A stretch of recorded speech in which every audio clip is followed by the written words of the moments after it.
스스로 분재하는 나라와 가정은 어떻게 되는가라는 말씀을 나누고자 합니다. 아시다시피 광복된 지 81주년을 맞이했습니다. 유대인들은요, 그 이스라엘의 절기 중에 가장 그 큰 절기가 유월절입니다. 그것은 애굽에 400여 년 동안 종살이하다가 모세 위에서 출애굽하면서 해방됐죠. 그래서 이스라엘 나라는 유월절을 해방절이죠. 그러니까 우리로 말하자면 해방절입니다. 그 해방절을 가장 큰 절기로 지키는데 우리나라도 해방된 날이 있습니다.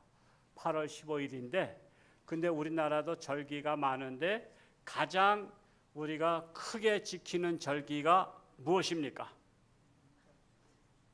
우리 광복절에? 광복절은 아닌 것 같고 우리나라는 명절입니다. 설날과 추석, 이것은 그냥 전 국민들이 민족 대이동이라 하잖아요. 그래서 고향에 가기도 하고 뭐 가면서 우리는 설날과 추석을 가장 큰 절기로 지키고 광복절은 무슨 날이냐? 놀러 갈 수 있는 날로 정해서 이때 어디를 갈까 해서 하여튼 뭐 많이들 이제 가시는데 우리 성도님들도 많이 가셨지만 간 곳에서 그나마 가까운 교회에서 예배를 드리면 참으로 좋겠습니다. 그래도 가까운 데 가서 예배 드리면 참 좋겠어요. 지난주에도 휴가 나오셨다가 우리 교회를 찾아서 30분 왔대요. 그러니까 홍천군이 워낙 크다 보니까 우리 같은 교단 통합축의 교회를 찾아서 검색해서 오는데 펜션에 머물고 있는데 30분 걸리더래요. 그래도 왔어요. 그러니까 수요일 날도 휴가 갔다가도 오시는 것 대단하고요. 주일날 어디 가든지 예배 드릴 수 있다는 것은 그래도 제대로 신앙생활을 하시는 분이라고 할 수가 있겠습니다. 우리 조상분들은 독립을 위해서 목숨 걸고 피를 흘리면서 싸웠는데 우리 후손들은 조상의 그 희생을 좀 알아주기만 해도 고마워하지 않겠어요? 여러분 뭔가 보람 있는 일을 했을 때 그것을 알아주지도 않으면 얼마나 섭섭해요. 근데 우리 후손들이 우리 선열들의 그 흘린 피를 알아주기만 해도 그분들이 돌아가셨지만 그래도 고마워하지 않겠는가 하는 것입니다. 우리나라 역사상 예세 침략을 수없이 받아왔죠. 900회 이상이 됐다고 하지만은 나라를 지키기에 역부족일 때는 역가부족일 때는 그래도 그냥 겼습니다. 항복하니까 나라를 살려달라고 했죠. 그러면은 이제 몽골한테도 우리 이렇게 남한산성까지도 갔었잖아요. 그리고 청나라한테 갔었나요? 그리고 또 뭐 계속 뭐 중국에서 쳐들어왔을 때마다 우리가 조공을 바칠 테니까 나라를 없이 하진 말아달라 그랬어요. 그래서 항복은 했을 때 나라는 존재하고 있었어요. 그러니까 이제 조세 품목을 만들죠. 그래서 이 뭐 고려 시대 또 조선 시대 너희 나라 쌀이 많으니까 쌀을 보내달라. 쌀을 몇 가마 딱 책정합니다. 그리고 뭐 보리 몇 가마 또 콩 몇 가마 이런 것들 또 고려 인삼이 유명하니까 고려 인삼 몇 뿌리 이런 식으로 하는데 그 중에 조공 중에 정말 비참한 거 우리나라를 비참하게 만드는 조공을 바치는 게 있었어요. 그게 뭘까요? 처녀들을 바치라. 처녀들을 시집가지 아니한 처녀들을 수처녀를 바치라. 그래가서는 몇 명 할당량이 내려와. 뭐 500명, 1000명 이런 식으로 해마다 바치라니까 이거 결혼한 여자는 별로 환영하지 않는 거예요. 그러니까 처녀들을 바치라니까 각 그냥 관찰사가 각 지방마다 돌면서 처녀들을 잡아가는 거야. 처녀들을. 그래가지고 중국에다 조공으로 바쳤잖아요. 그래서 나라를 뺏기거나 항복하거나 그러면 나라에 가장 비참한 일이 일어난다는 사실이에요. 그래서 우리나라가 좋은 제도가 발달됐단 말이에요. 그래서 일찍 결혼하는 거야. 결혼하면 안 들어가니까. 그래서 사실 저희 어머니 몇 살에 결혼하시냐면 16살에 결혼하셨어요. 저희 아버지 14살에. 우리 어머니가 연하 남자하고 결혼하셨어. 14살이면 중학교 지금 1학년밖에 안 돼. 중학교 1학년. 우리 엄마가 중학교 3학년 정도 되는 때 결혼했어. 결혼했는데도 일제시대 때 저희 아버지 일본에 끌려갔어. 그랬다가 살아나오셨지만, 그리고 또한 북한에 끌려가다가 그냥 도망쳐가지고서는 산을 넘고 물 건너서 그게 또 포로로 다 잡혀가지고 포로 수용소 거제도까지 가셨다가 거기서 이제 고향이 남한인 것을, 그러니까 주민등록증 다 뺏겼잖아요. 그러니까는 미군들이 몰라. 그러니까 무조건 북쪽에 있는 사람 다 잡아들여서 하다 보니까 저희 아버지도 그 거제도까지도 갔다 오셨어. 그래서 제가 거제도를 몇 번 가면서 참 눈물 많이 흘렸어. 거제도 가보셨죠? 포로 수용소. 그런 데 정도는 가보셔야 돼. 그리고 또한 뭐 독립기념관이라든가 또 이런 데 전쟁기념관 이런 데들은 기본적으로 우리 대한민국 사람이라면 그냥 갔다 오는 게 정상이에요. 거기에 보면 얼마나 많이 우리가 이렇게 행복하고 평안하게 살 수 있었던 것은 그분들이 목숨 걸고 나라를 지키고 싸웠기 때문에 우리가 이렇게 살게 된 것입니다. 그런데 옛날에는 그저 전쟁에 지면 항복하고 조공이라도 바치면서 나라를 유지했는데 1910년도에는 그게 아니에요. 그저 전쟁하지 않으면서도 그냥 강제로 한일 합방을 한 거야. 한일 합방을. 그런데 우리나라의 대신들이 나라를 팔아먹은 거야. 그래서 울사오족이란 말이 나온 거 아니에요. 그 나라를 팔아먹었어. 한일 합방. 국민들은 한일 합방이 뭔지 몰라. 같이 연합하는 줄 알아서 그때 많이 찬성했대. 그러니까 진실을 모르니까.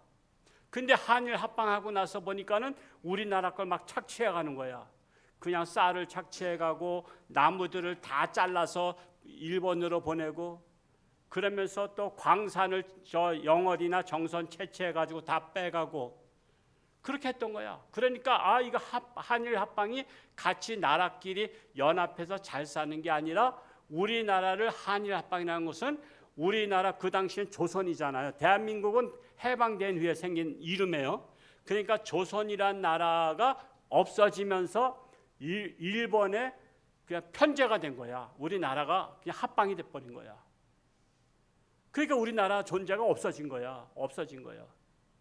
조선이 없어진 거야. 그러면서 일본 나라가 됐어요. 그렇게 되다 보니까 여러분 그 한 예로서 손기정 선수는 아시잖아요.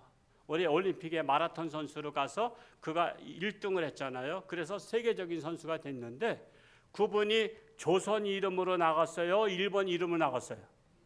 일본 이름으로 나갔잖아요. 한국 사람인데도 불구하고 일본 나라야. 그래서 그가 일본 일장기를 가슴에 달고서 뛰었잖아. 근데 1등을 했네.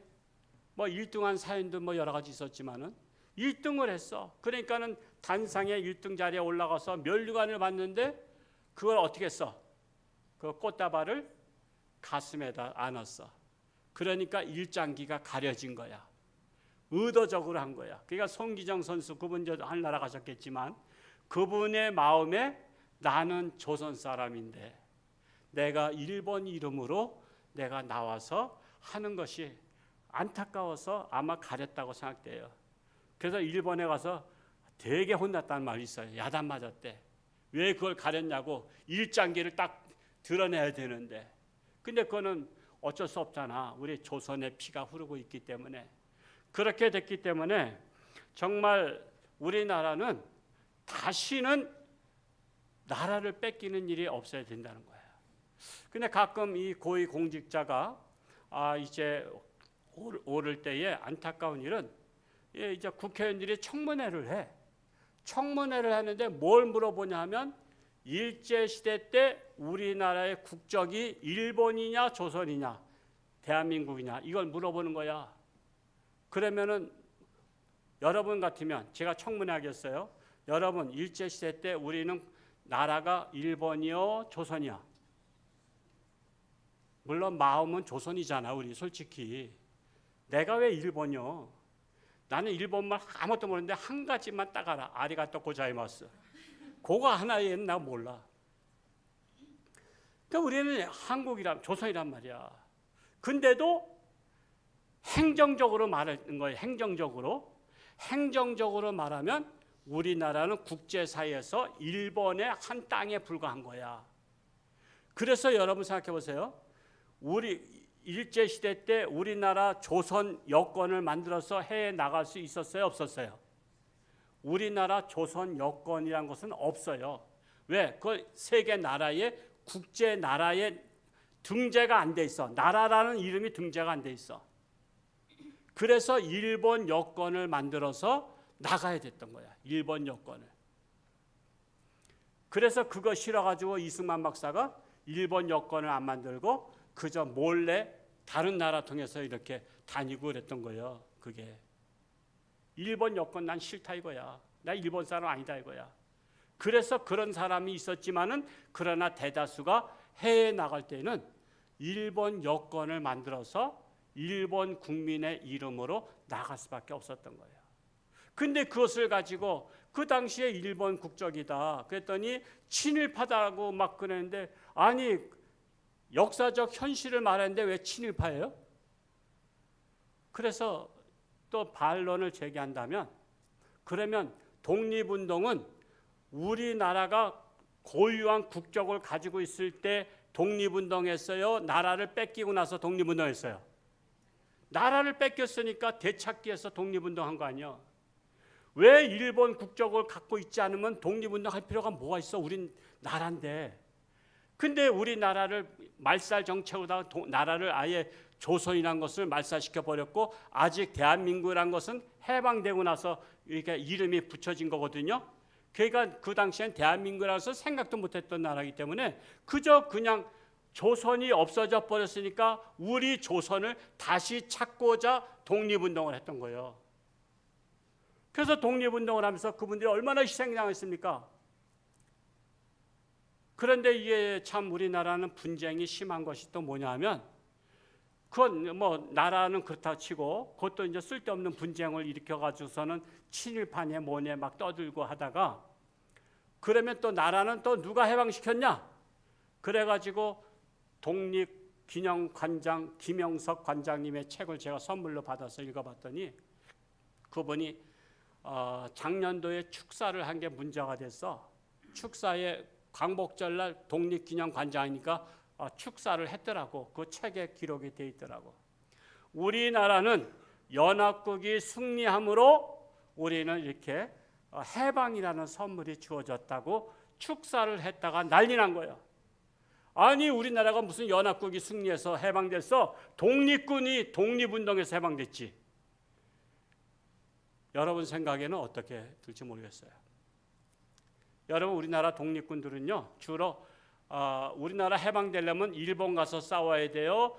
중국 가서 싸워야 돼요?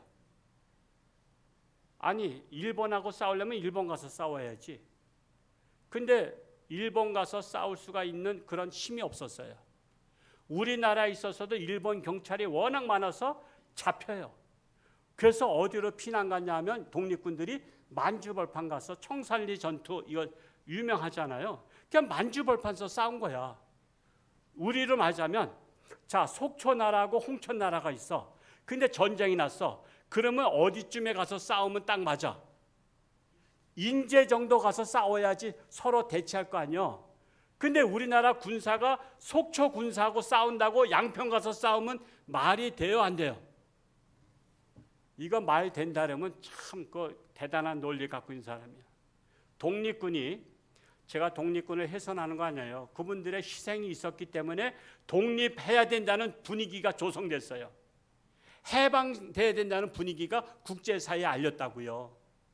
안중근 의사가 그 폭파 사건 하면서 여러 가지로 그 독립운동한 것이 우리나라 역사의 대단한 사건이지만, 결정적인 것은 독립운동이 해방된 게 아니라 연합국이 승리함으로 우리나라는 자동으로 해방되게 됐다는 사실이에요.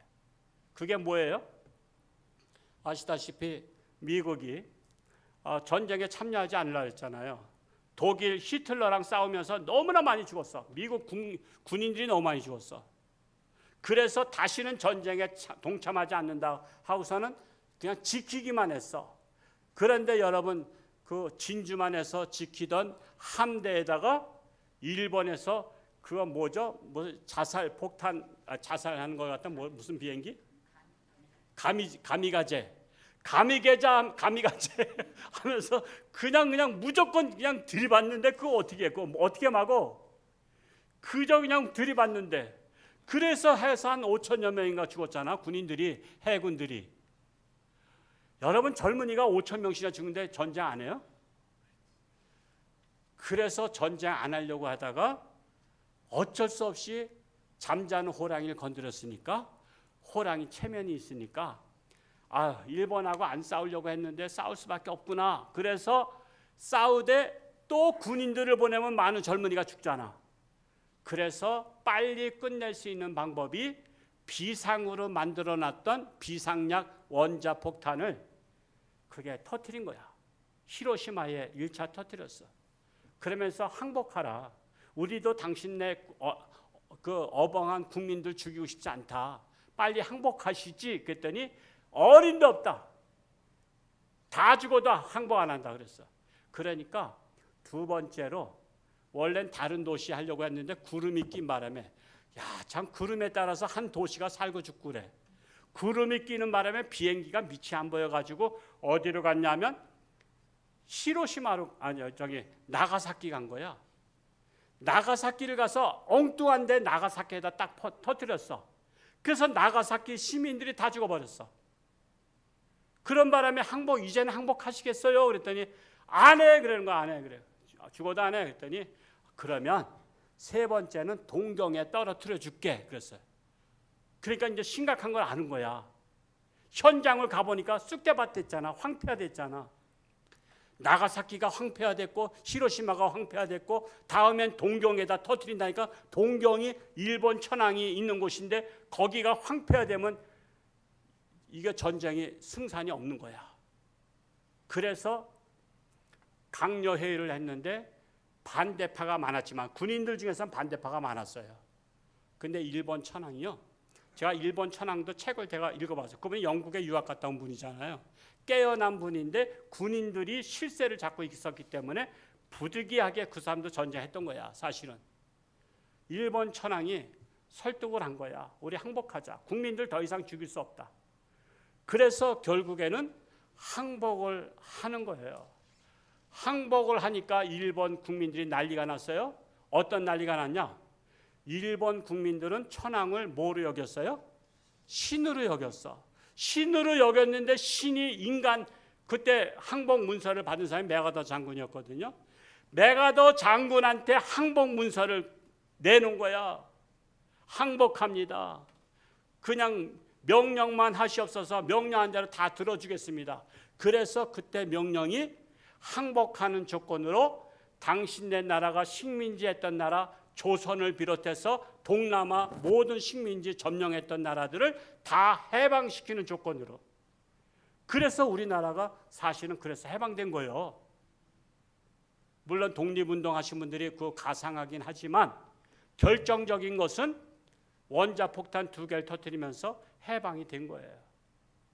그래서 그 말을 했다고 잘렸어요. 독립기념관장. 그분이 또 신학을 하신 목사님이셔. 그래서 저한테 책을 보내주셔서 읽었더니 내가 그 말했다고, 연합국의 승리로 우리나라 독립했다고 잘렸다는 거야.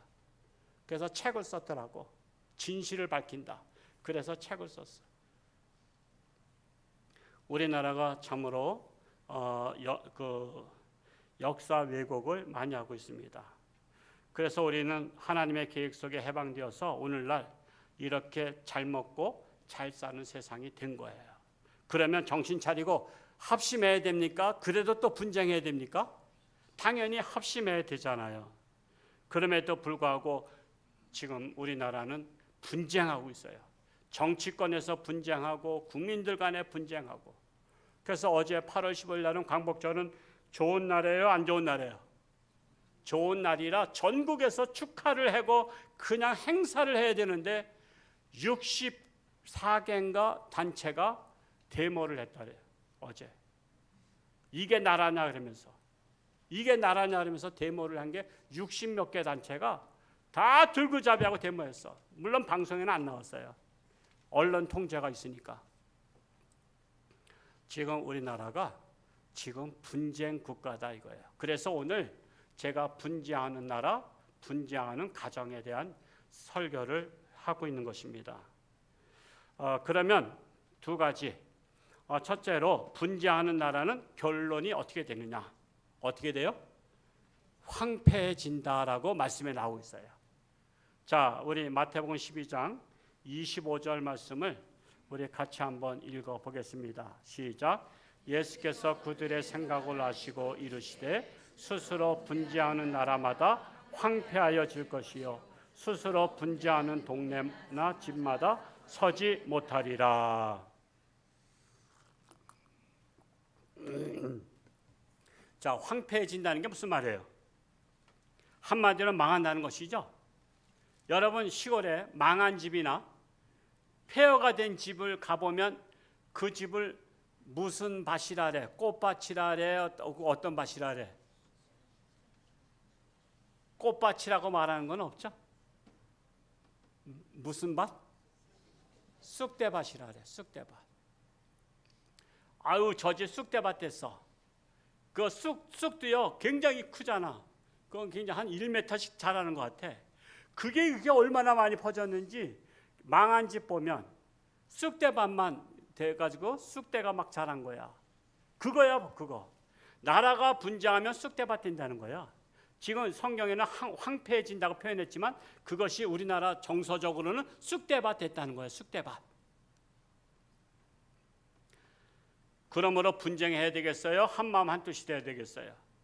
우리는 분쟁에서는 결국 우리는 자폭하는 거예요. 자폭. 그래서 우리가 힘을 합해야 나라가 태평성대를 누리게 되는 거예요. 참 우리나라 역사책을 들여다보면요. 대다수의 역사적으로 이게 기록된 것에 비중을 두는 것이 뭐냐면 전쟁사. 뭐 우리나라 5천년 반만년 역사 속에 900회 이상 침략을 당했으니까 전쟁사가 많고 또 하나는 당파 싸움이 많았어. 당파 싸움. 나라가 흥하든 망하든 아랑곳하지 않고 당파 싸움을 했어. 참으로 그 안타까운 것은 심지어 임진왜란 7년 동안 초토화됐죠. 임진왜란이 15만 이상이 부산 동래구항에 도착하면서 그저 그냥 무조건 밀고 올라왔잖아요. 6.25 때 막 밀고 내려오듯이. 그래서 한 달도 안 돼가지고 서울까지 딱 온 거야. 서울 근처까지 왔다니까 어떻게 그때 선조 임금하고 신하들이 어디로 주랭랑 쳤냐면 저기 그 파주를 통해서 임진강을 건너서 신의주까지 갔어. 근데 문제는 뭐냐면 제가 선조실록을 보니까 가면서도 계속 싸운 거야. 당파 싸움을. 그 신하들 중에는 두 파가 있었어. 그래가지고 이 전쟁 책임이 네 책임이다, 네 책임이다 하면서 서로 싸우는 거야, 서로. 그래서 선조 임금이 그 당시에는 그게 이제 궁궐처럼 멀리 임금 그 침전이 다르고 그런 게 아니라 그냥 그 어느 한 집을 얻어서 있고 그 신하들 뭐 거기 옆에 뭐 막사치고 그게 피난 가는 거니까 하룻밤 자면 또 건너가야 되니까 그러니까 싸우는 소리가 들려 안 들려? 싸우는 소리가 들리는 거야. 신하들이 서로 싸우면서 네 책임이다 내 책임이다 하면서 막 싸우는 걸 보니까 선조 임금이 아니 우리가 지금 피난 가면서도 당파 싸움하고 있냐 이 한심한 신하들아 그랬다니까. 선조 임금도 한심하지만 그 임금의 그 신하지만 우리나라가 그렇게 도망가면서도 싸우는 나라야. 분쟁하는 나라야. 오죽하면 전쟁 때 힘을 합해서 군인들 장군들을 밀어줘야 되는데 이순신 장군을 역적으로 몰아서 죽여버리지. 왜? 인기가 더 높으니까. 선조 임금보다 인기가 높으면 우리나라는 안 돼. 존경받으면 안 돼. 잘려. 그래서 이순신 장군은 그냥 딱 옷 뺏기고 그냥 감옥에 놨어. 그래서는 사형 딱 언더를 내렸는데 그 중에 신하 중에 한 사람이 용감하게 전하, 이순신을 죽이면 누가 좋겠습니까? 그랬어. 누가 좋겠습니까? 일본이 좋겠습니까? 우리나라 좋겠습니까? 그때 선조가 조금 깨달았어. 아차, 지금 전쟁도 안 끝났는데 이순신을 죽여버리면 결국 전쟁해서 결국 우리나라 망하겠는 거야. 이순신 때문에 못 쳐들어오잖아. 이순신 소리만 들으면 무서워서 도망갔잖아. 그래서 이순신을 살려라 그래서 사형 직전에 살아난 사람이 이순신 장군이야. 우리나라는 똑똑하고 충신들은 죽여버린 나라야. 죽여버린 나라. 제가 한국사를 몇 번씩이나 읽었지만요, 읽을 때마다 소화가 안 돼. 이제 그만 읽을라래. 소화가 안 돼서 변비가 생겼어. 그냥 저도 거기다 책임을 돌리지만 진짜 답답해. 우리나라 책 한국사 읽으면요 답답해. 근데도 내가 계속 우리나라 DNA를 연구하기 위해서 내가 계속 읽었다니까. 참으로 기가 막힌 나라예요.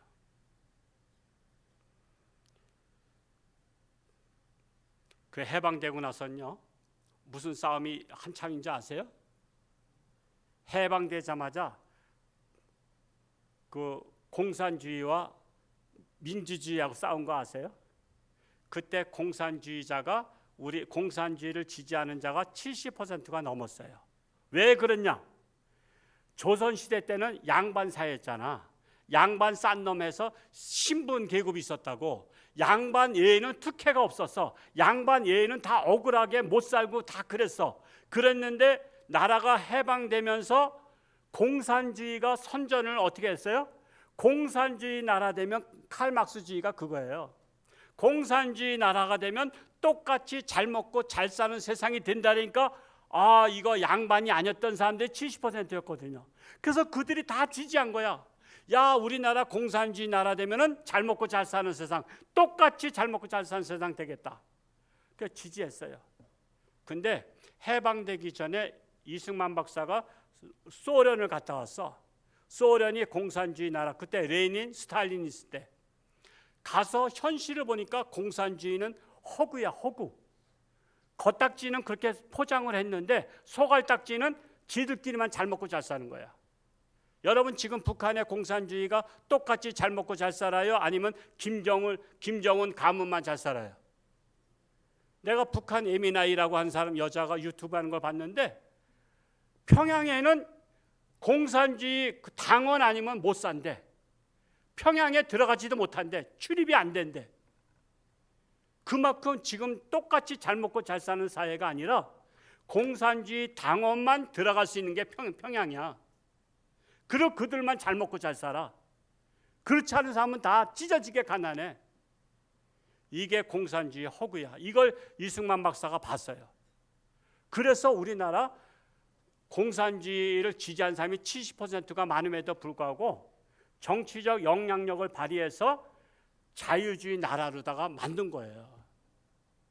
그래서 지금도 공산주의 사상을 추모하는 자들은, 그걸 추종하는 자들은 그래서 이승만 박사를 아주 미운 사람으로, 그냥 미운 털 박힌 사람으로 보는 거예요. 독재라고 하면서. 우리 역사적 흐름을 알아야 돼요. 저는 역사책을 제가 1년에 몇 번씩은 읽으니까 제가 역사책을 근거로 해서 말씀을 드린 거예요. 그래서 이럴 때 나라가 분쟁하면 전 국토가 황폐화되는 거예요. 지금 이럴 때 교회가 사명을 감당해야 돼요. 나라를 중심을 잡아줘야 돼요. 우리나라 이런 사람 저런 사람 다 있어요. 이런 사상 저런 사상 다 있어요. 그럴 때 교회가 중심 잡아줘야 되는 거야. 예수 그리스도 중심으로 우리는 하나가 돼야 되는 거야. 그래서 한국교회가 사명을 감당해야 되는 거야. 근데 교회마저 지금 눈치 봐. 교회마저 눈치 봐. 교회가 이쪽 설교하면은 이쪽 사람들 떠날까 봐. 저쪽 사람 떠날까 봐. 저쪽 설교하면 이쪽 사람 떠날까 봐. 그래서 목사님들도 설교 때 말 마음대로 못한대. 교인 떠날까 봐. 시골 교회에서 교인 한 가정 떠나면 아주 교회가 큰 타격이래. 그래서 교회에서는 오로지 신앙생활 잘하라 이 소리에는 하지 말라는 거야. 나라가 망하든 뭐하든 나라 얘기는 하지 말라는 거야. 이게 지금 오늘날 한국교회에 금기사항이 되어 있어. 근데 제가 가끔 가다 미친 척하고 하는 거야. 그냥 하는 거야. 제가 안 하고는 못 견디기 때문에. 우리가 두 번째로 스스로 분재하는 가정이 확산돼 가고 있어요. 오늘 두 번째 읽던 말씀을 우리 3절 누가복음 12장 51절에서 53절을 같이 한번 우리 한 목소리를 합독해서 읽어보겠습니다. 시작. 내가 세상에 화평을 주려고 온 줄로 아느냐? 내가 너희에게 이르노니 아니라 도리어 분쟁케 하려 함이로라. 이후부터 한 집에 5사람이 있어 분쟁하되 셋이 둘과 둘이 셋과 하리니 아버지가 아들과 아들이 아버지와 어머니가 딸과 딸이 어머니와 시어머니가 며느리와 며느리가 시어머니와 분쟁하리라 하시니라. 자, 예수님이 이거 이해 잘 하셔야 돼요. 내가 예수님은 화평의 왕이잖아. 근데 내가 화평을 주러 온 줄로 아느냐? 내가 너희에게 이르노니 아니라 도리어 분쟁하게 하려 함이라 그랬어요. 그래서 이 말씀을 이걸 이해를 잘해야 돼요. 이 말씀 이해 잘못하면요, 예수님이 술 한잔 잡수고 하신 말씀인가? 이게 오해할 수가 있어.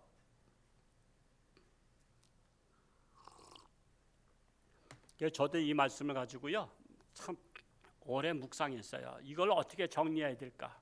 저는요 말씀에 또 하나님께 은사를 주셔서 저는 깨닫는 은사가 있는데, 문제는 내가 깨달은 것을 성도들한테 어떻게 재해석해서 이해할 수 있게 해주느냐. 이게 이제 제 관건이잖아요, 목사이기 때문에. 그래서 제가 큰 틀에서 그림을 그려서 지금 말씀을 드릴게요. 이 말씀이 어떤 말씀이냐? 그냥 들으면 예수님은 화평케 하러 오신 분이 아니라 분쟁하러 오셨다 이렇게 말씀이 되잖아요. 근데 그게 아니에요. 자, 우리나라에 기독교가 들어오기 전에는 종교적으로 화평한 나라였어요. 이게 무슨 말이냐면 종교적으로는 하나가 됐었어. 뭐로 하나 됐어요? 우상 섬기는 것으로. 이 신을 섬기든 저 신 섬기든 산신령을 섬기든 무슨 물귀신을 섬기든 다 그게 한 계열, 사탄의 계열이란 말이야. 그래서 모든 우리나라 우상을 섬기는 자들은 다 마귀 안에서 통일이 됐기 때문에 화평했어.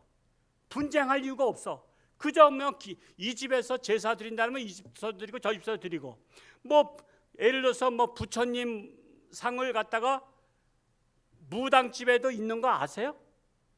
무당집에도 있어. 안 가보셨어요? 저 동네에 무당집이 있었어. 근데 무당집에 부처님이 계셔. 아니 왜 무당이 부처님을 모셔놓고 있어? 왜 그래요? 똑같은 우상신을 섬기는 거니까 그냥 부처님을 모시든 뭘 모시든 상관이 없는 거야. 그래서 그들이 우상을 섬길 때 하나가 됐었어. 화평했었어. 근데 약 140여 년 전에 우리나라에 기독교가 들어왔어. 기독교가 들어오면서 딱 종교의 갈등이 생긴 거야. 뭐냐면 그동안에 가짜 신을 섬기던 우상을 섬기던 자들과 진짜 신, 이 천지 만물을 창조하신 하나님 아버지를 우리나라에 딱 도입되니까 가짜 신과 진짜 신이 싸우게 되면서 화평이 깨진 거야. 그러면서 영적 전쟁, 종교 분쟁이 일어나기 시작했다는 거예요. 이해가 되죠? 그래서 종교 분쟁이 일어났어. 그러니까는 마귀가 비상인 거야. 아니 불교든 유교든 뭐든 다 내 계열인데 기독교가 들어오면서 이 지옥 자식들을 다 뺏어가려 그래. 그러니까 안 되겠다 해서 총동원령을 내렸는데 집안에서, 예를 들어서 한 집안이 똑같이 예수 믿는 집안은 별로 없었어요. 그저 그냥 부인이 나가든지 아니면 딸이 나가든지 아들이 나가든지 누가 한 사람이 교회를 나가니까 마귀가 그걸 딱 알려준 거야. 야, 너희 집에 지금 하나님 섬기는 자가 나타났다. 그를 핍박해서 못 다니게 하라. 그래서 옛날에는요, 여러분 교회 간다면 아버지한테 기싸대기 맞은 거 아세요? 아버지한테 맞았어요. 그리고 주일날은 대문 잠궜어. 밖에 나가지 못하게. 그리고 일하러 밭에 나가서 일하라 그랬어. 콩밭 300평 다 메고 가. 그러면 300평은 이틀 3일 매도 못 매. 그러니까 교회 가지 말라는 말이지. 그렇게 하면서 핍박한 거야. 그래서 그때 당시에는 100년 전에는 맞으면서도 갔어. 또 조상에게 제사 안 지낸다고 또 막 죽이는 거야. 죽이면서도 예수 믿었어. 그러면서 우리나라가 기독교 복음화가 시작되면서 이 영적 싸움, 분쟁이 일어나게 된 거야. 그러니까 우리나라는 부처님을 모실 때도 하나가 됐었고 유교 공자를 모실 때도 하나가 됐어. 왜? 모두가 다 제사 지내는 것이니까 문제가 없었어. 근데 하나님을 섬기면서 이 세뇌됐던, 마귀에게 세뇌됐던, 가스라이팅 당했던 이 사람들이 깨어나기 시작하면서 마귀의 죄와 사술에서 해방되기 시작하니까 예수님이 해방자로 오셨잖아요. 죄와 사망에서 해방자로 오셨기 때문에 그저 그냥 집안 사람을 통해서 원수가 되게 하는 거야. 그래서 남편이 아내를 핍박하고 시어머니가 며느리 핍박하고 또한 부모님이 자식을 핍박하고 우리 집안은 제사 지내야 된다. 그러면서 그렇게 된 거야. 그래서 마귀의 목적은 다 지옥 자식 만드는 거야. 근데 하나님은 네가 핍박을 받아도 할 수 있으면 너희 가족을 그런 마귀의 소굴에서 해방시켜라. 그래서 가정을 우리가 인가기도해야 되는 게, 가족을 구원시켜야 되는 게, 그래서 그 사명이 있는 거야. 이제는 마귀의 계열의 가족과 하나님의 계열의 가족이 한 집안에서 동거하고 있는 거예요. 그러다 보니까 분쟁할 수밖에 없어요. 그래서 이 분쟁이 끝나려면 마귀의 자식에서 하나님의 자녀로 우리가 복음화가 돼야 집안의 분쟁이 끝나는 거예요. 그래서 스스로 분쟁하는 가정은 망할 수밖에 없는 거예요. 한 집안에서 제사 드리고 한 집안에서 예배 드리고 그러면은 서로 마귀하고 하나님하고 협상해서 야 마귀가 제사 지낼 때는 내가 있을 테니까 마귀 갔다 오라 그러고 예배 드릴 때는 마귀 좀 비켜나 내가 예배 받으러 갈 거야. 그렇게 하는가? 그러니까 집안이 영적 전쟁터가 된 거예요. 그렇기 때문에 집안이 황폐화된다라고 말하고 있는 거예요. 그래서 집안 식구끼리 원수가 됐는데 그런 가정을 해결할 수 있는 방법은 빨리 죄와 사망에서 해방시키는 거야. 마귀로부터 해방시키는 거야. 그래야만이 집안이 화평할 수가 있다는 사실입니다. 그래서 서로 미워하고 싸우고 지지볶고 하는 것인데, 그러므로 나라가 해방되듯이 각 가정마다 죄악의 사슬에서 해방되어서 여러분의 가정이 이제 예수 안에서 화평한 가정, 사랑이 넘치는 가정, 행복한 가정 될 수 있기를 축복합니다. 기도하겠습니다. 사랑하는 아버지 하나님, 8.15 광복 81주년을 맞이했습니다만 그러나 아직도 우리나라는 분쟁 중에 있습니다. 역사적으로 분쟁하고 있습니다. 남북 간에 분쟁하고 있고 지금은 남한 내에서도 사상 간에 분쟁하고 있습니다. 이것을 종식시키려면 예수 안에서 복음화가 되어서 오직 하나님 안에서 하나가 되어야만 가능합니다. 그렇기 때문에 우리나라가 복음화 되어야 합니다. 이 사명을 홍천주안교회 더 나아가 한국교회가 감당할 수 있기를 원합니다. 그리하여 이 땅에 하나님의 나라가 실현되어서 오직 하나님의 말씀대로 중심을 잡고 나아가는 우리나라가 되게 하여 주옵소서. 참으로 나라도 어지럽고 정말 세계도 어지러운 가운데 있습니다. 특별히 우리 나라를 도왔던 베네수엘라 지금까지 함께 하시고 우리가 착한 사람 찾기 운동에서 이제 1004명 운동에 넘치게 하시니 감사합니다. 그리하여 이것을 우리가 다만 은혜를 갚는 기회가 되게 하시고 항상 우리나라는 우리 한국교회는 은혜를 갚는 나라, 갚는 교회가 되기를 간절히 소원합니다. 여러 가지 육신의 질병으로 사경 헤매는 사랑하는 교우들 긍휼히 여기시고 하나님의 손길로 안수하시며 깨끗함 받게 하여 주옵소서. 청년부 수련회 중에 있습니다. 내일 무사히 귀가할 수 있도록 하나님께서 함께하여 주옵소서. 이제는 여름 휴가도 마치고 돌아왔습니다. 이제 정상적인 우리 신앙생활, 가정생활, 직장생활 감당할 수 있도록 저들의 앞길을 축복하여 주옵소서. 감사드리며 예수님의 이름으로 기도하옵나이다. 아멘.